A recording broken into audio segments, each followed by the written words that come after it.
90 రోజుల కోర్సు పూర్తి చేస్తే చాలు 100% ప్లేస్మెంట్ సపోర్ట్ తో సాఫ్ట్వేర్ జాబ్ మీ సొంతం. వెంటనే కోడ్ జ్ఞాన్ డెస్టినేషన్ ని సంప్రదించండి. నమస్తే, వెల్కమ్ టు సుమన్ టీవీ. నేను మీ యాంకర్ సిరి. ప్రేక్షకులందరికీ కూడా విశ్వావాసు నామ సంవత్సర ఉగాది శుభాకాంక్షలు. మరి ఈ నూతన సంవత్సరంలో ద్వాదశ రాశుల వారికి ఎలా ఉండబోతుందో దీని గురించి ఇన్ డీటెయిల్గా మనతో షేర్ చేసుకోవడానికి వేదిక్ ఆస్ట్రాలజర్ ఉమా గారు ఉన్నారు. వారిని అడిగి తెలుసుకుందాం. నమస్కారం సార్. నమస్తే అమ్మా. నూతన సంవత్సరంలో కర్కాటక రాశి వారికి విద్యాపరంగా, ఆరోగ్యపరంగా, ఉద్యోగపరంగా, వ్యాపారపరంగా, సంతానపరంగా, విదేశీ పరంగా ఎలా ఉండబోతుంది? వారు ఎలాంటి పరిహారాలు చేసుకోవాలి గురుగారు? తప్పకుండా అమ్మా. ముందుగా అందరికీ విశ్వావసునామ సంవత్సర తెలుగు సంవత్సర శుభాకాంక్షలు.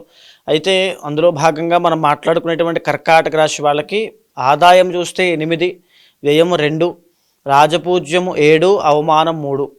ఈ రకంగా వాళ్ళ యొక్క పంచాంగం కనబడుతోంది. అయితే గ్రహ సంచారంలోని యొక్క వివరాలు మనం చూస్తే కనుక ముఖ్యంగా ఈ కర్కాటక రాశి వాళ్ళు ఎప్పటి నుంచో ఇబ్బంది పడేటువంటిది అష్టమ శని, అష్టమస్య ప్రాణ సంకట.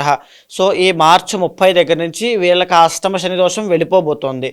సో మేజర్గా వచ్చే ప్రాబ్లమ్స్ అన్నీ తొలగిపోతాయి అని చెప్పొచ్చు. అయితే శని దోషం పోవడంతో పాటుగా శని ఎక్కడ వస్తున్నాడంటే 9th హౌస్లోకి సంచరిస్తున్నాడు. ఈ 9th హౌస్లో సంచారము మిగతా 5 గ్రహాలు కూడా కలిపి మొత్తాన్ని 6 గ్రహాల కలయిక షష్టగ్రహ కూటమి మార్చి 30వ తారీఖున పడుతోంది. సో ఈ మార్చి 30 లేదా ఈ మాసం చివరిలో కానీ ఏప్రిల్లో కానీ ఇన్వెస్ట్మెంట్స్ విషయంలో చాలా జాగ్రత్తగా ఉండండి. తర్వాత ఇంకొక విషయం ఏంటంటే, మీరు ఎవరికైనా డబ్బులు బయటకు ఇచ్చినట్లయితే అవి ఖచ్చితంగా తొందరగా తీసుకునే ప్రయత్నం చేయండి. లేకపోతే అవి ఎగ్గొట్టేసేటువంటి అవకాశాలు ఉంటాయి. డబ్బులు తిరిగి రానటువంటి పరిస్థితులు క్రియేట్ అవుతాయి. సో కాస్త ధన నష్టము, ఆర్థిక ఆస్తి నష్టాలు కూడా కనబడుతున్నాయి. అదేవిధంగా కర్కాటక రాశి వాళ్ళకి 9th హౌస్లో పట్టడం వల్ల తండ్రికి ఆరోగ్య నష్టం ఉంటుంది. కాస్త తండ్రి యొక్క ఆరోగ్యం జాగ్రత్తగా చూసుకోండి. అయితే ఇంకా చెప్పాలి అనుకుంటే మే 15వ తారీఖు తర్వాత గురుడు ఇప్పుడు వీళ్ళకి 11వ స్థానంలో సంచరిస్తూ ఉన్నారు. ఈ గురుడు 12వ స్థానంలోకి వచ్చిన తర్వాత ఎప్పుడైతే కర్కాటకం వాళ్ళకి 12వ స్థానంలోకి వస్తాడో గురుబలం అనేటువంటిది కాస్త తగ్గుతుంది. తగ్గి ఎలా అవుతుందంటే విపరీతమైన ఖర్చులు అవుతాయి. శుభకార్యాల కోసము, ఇంట్లో ఏదైనా శుభకార్యం జరగడము, వాహనాలు కొనడము, బంగారము కొనడము, వస్తువులు కొనడము, వస్త్రాలు కొనడము లాంటి వాటి వల్ల విపరీతమైన ఖర్చులు అవ్వడం, ఎక్స్పెండిచర్ ఎక్కువ అవడం వల్ల కాస్త ఆర్థిక ఇబ్బందులు వస్తాయి. ఫైనాన్షియల్ మేనేజ్మెంట్ అనేది చాలా జాగ్రత్తగా చూసుకోవడం చాలా అవసరము. ఈ ఖర్చులు మీకు మే 15 దగ్గర నుంచి అక్టోబర్ దాకా ఎక్కువ ఉండే అవకాశం ఉంటుంది. ఈ పీరియడ్ ఆఫ్ టైంలో చాలా జాగ్రత్తగా పొదుపు చేసుకోండి డబ్బుల్ని. అదేవిధంగా మిగతా గ్రహాలు కనుక మనం చూస్తే మీకు మే 18వ తారీఖు తర్వాత అష్టమంలోకి రాహు రాబోతున్నాడు. అష్టమంలోకి రాహు వచ్చిన తర్వాత అత్యాశకు వెళ్ళొద్దు. మే 18వ తారీఖు తర్వాత నుంచి కాస్త ఏ విషయంలో అయినా సరే అత్యాశకు వెళ్ళొద్దు. ఎంతవరకు మనకి ప్రాప్తం ఉంటే అంతే వస్తుంది అనుకోండి. అత్యాశకు వెళ్ళి దేంట్లో ఇన్వెస్ట్మెంట్ చేస్తే కనుక నష్టపోయే అవకాశాలు ఎక్కువ ఉంటాయి. మానసికమైన అలజడి ఇవి పెరిగే అవకాశం ఉంటుంది. ప్రశాంతంగా ఉండడం కోసం ధ్యానం లాంటివి చేయండి. ఇలాంటి పరిస్థితుల్లో కూడా గొప్ప రాజయోగం పట్టేటువంటి యోగాలు కూడా మీకు ఈ యొక్క సంవత్సరంలో కనబడుతున్నాయి. అయితే కుజుడి యొక్క బలం చేత 28వ తారీఖు జూలై దగ్గర నుంచి 18వ తారీఖు సెప్టెంబర్ దాకా అద్భుతమైన రాజయోగం అని చెప్పచ్చు. ఈ పీరియడ్ ఆఫ్ టైంలో మీకు ఆల్రెడీ నేను చెప్పాను, ఈ మే దగ్గర నుంచి అక్టోబర్ దాకా డబ్బులు ఖర్చు అవుతాయని. ఈ పీరియడ్ ఆఫ్ టైంలో ఏదైనా భూమి కొనడం కానీ, లేకపోతే గృహ లాభాలు కానీ, గృహ యోగము కానీ, లేకపోతే ఏదైనా ఒక శుభకార్యం జరగడం కానీ జరిగే అవకాశం ఉంటుంది. కుజుడి బలం వలనే కాంపిటేటివ్ ఎగ్జామ్స్ రాసే వాళ్ళు, కర్కాటక రాశి వాళ్ళు ఉంటే వాళ్ళకి విజయం పొందుతారు ఈ పీరియడ్ ఆఫ్ టైంలో. తర్వాత క్రీడాకారులు అంటే స్పోర్ట్స్ ఫీల్డ్లో మంచి విజయాలు సాధిస్తారు. తర్వాత చెప్పాలంటే ఆరోగ్య సమస్యలు తగ్గే అవకాశం ఉంటుంది. కోర్టు వ్యవహారాల్లో విజయం సాధించడము, కలహాల నుంచి, తగాదాల నుంచి బయటకు వచ్చి ప్రశాంతమైన వాతావరణంలో ఉండడం లాంటివి ఈ పీరియడ్ ఆఫ్ టైంలో జరిగే అవకాశం ఉంటుంది. మళ్ళా ఇలాంటి యోగమే 7th డిసెంబర్ దగ్గర నుంచి 15th జనవరి 2026 వరకు పడుతోంది. ఈ 2 టైమ్స్లో కూడా మీరు ఏదైనా భూమి మీద ఇన్వెస్ట్మెంట్ చేసినా, లేకపోతే ఈ యొక్క కర్కాటక రాశి వాళ్ళు ఎవరైనా రియల్ ఎస్టేట్ వ్యాపారం చేసే వాళ్ళు ఉన్నా వాళ్ళకి ఈ పీరియడ్ ఆఫ్ టైంలో మంచి లాభాలు చూస్తారని చెప్పచ్చు. కన్స్ట్రక్షన్ ఫీల్డ్లో, అగ్రికల్చర్లో, భూమికి సంబంధించి వాటిలో. అయితే మళ్ళా మనం చూసుకుంటే రవికి సంబంధించి చూస్తే ఏప్రిల్ 15వ తారీఖు దగ్గర నుంచి జూన్ 15 దాకా అద్భుతమైన రాజయోగము.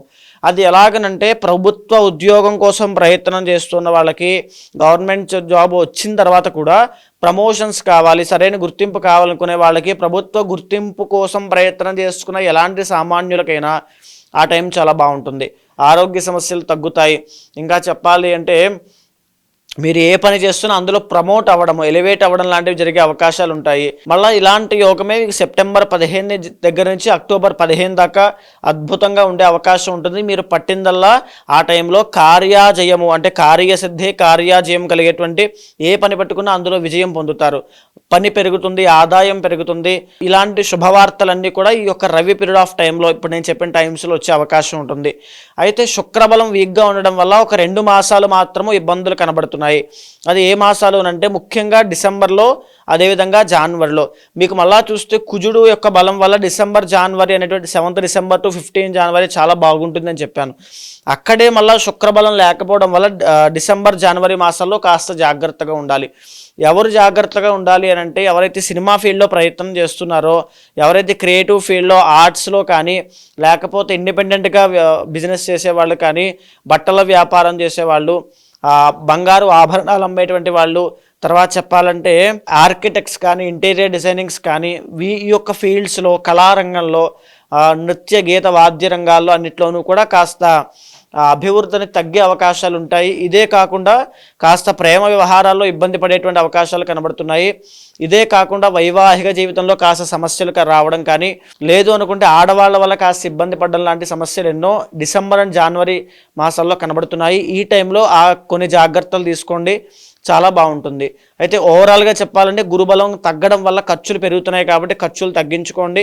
మిగతాదంతా చాలా బాగుంది. ఇష్టదైవ ఆరాధన ఎక్కువగా చేయండి, చాలా మంచి కలుగుతుంది. సో మరి ఈ నూతన సంవత్సరంలో ఎవరైనా కూడా జాతకరీత్యా వాళ్ళు ఎదుర్కొన్న సమస్యలకి పరిష్కారం చేసుకోవాలి అంటే ఏ విధంగా మిమ్మల్ని అప్రోచ్ అయ్యే ఛాన్స్ ఉందంటారు గురుగారు? తప్పకుండా అమ్మా. ఇప్పుడు నేను చెప్పినటువంటిది ఏదైతే గ్రహ సంచారము, గోచార గ్రహ సంచారం ఆధారంగా, ట్రాన్సిట్స్ ఆధారంగా ఏ రకాలుగా జీవితంలో మార్పులు రాబోతున్నాయి, ఎలాంటి జాగ్రత్తలు తీసుకోవాలో మనం మాట్లాడుకున్నాం. కానీ మీ పర్సనల్ చార్ట్ అనేది చాలా ఇంపార్టెంట్ అండి. అక్కడ కనుక ఏదైనా మీకు ఒక గజకేసర యోగం కానీ, గురు చండాల యోగం కానీ, బుధ ఆదిత్య యోగం కానీ, దశాంతర్దశలో అద్భుతమైన రాజయోగాలు ఉంటే ఈ ప్రాబ్లమ్స్ని ఈజీగా ఓవర్కమ్ చేస్తారు. ఇక్కడ ఉన్నటువంటి పాజిటివిటీ అయినా నెగిటివిటీ అయినా దానికి ప్యారలల్గా మీ పర్సనల్ చార్ట్లో కూడా బలం ఉండాలి. ఒకవేళ మీ జాతకంలో ఇప్పుడు నేను చెప్పిన రవి సంచారం అప్పుడు రాజయోగము, కుజ సంచారం అప్పుడు రాజయోగాలు అప్పుడు కూడా పట్టట్లేదు, ఏదో ఇబ్బంది వస్తూనే ఉంది అంటే పర్సనల్ చార్ట్లో ఖచ్చితంగా ఇబ్బంది ఉంది అని అర్థము.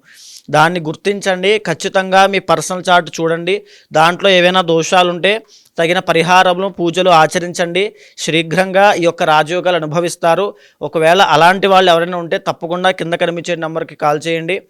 ఎవరైనా సరే పర్సనల్ చార్ట్ చూసి ఆ పూజా పరిహారాన్ని కూడా తప్పకుండా చేయిస్తాను.